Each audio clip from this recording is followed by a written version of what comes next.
សូមអរគុណដល់បងប្រុសចាដែលបានជួយទិញស្មាត26ម៉ែត្រគុណនឹង24ម៉ែត្រក្រាបាត់ស្រះនៅថ្ងៃទី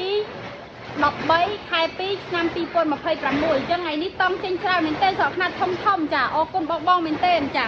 ខ្នាត18គុណនឹង32ទៀង16គុណនឹង30ទៀងចាហើយខ្នាតនេះច្រើនដល់បងប្អូនលេខខ្នាតអស់ហើយ10គុណនឹង20ចាម៉ាននេះ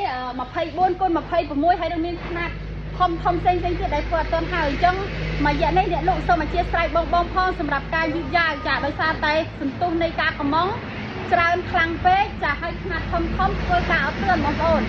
មួយរយៈក្រោយលេងអត់ទាន់ទៀតហើយដោយសារយើងបន្ថែមសម្ភារៈក្នុងការធ្វើមានម៉ាស៊ីនមានអីចឹងបន្ថែមទៀតណាដោយសារតែឥឡូវនេះយើងមានម៉ាស៊ីនដេត្រឹមតែ3គ្រឿងទេចាហើយម៉ាស៊ីនអូនយើងមានតែមួយនៅនេះអញ្ចឹង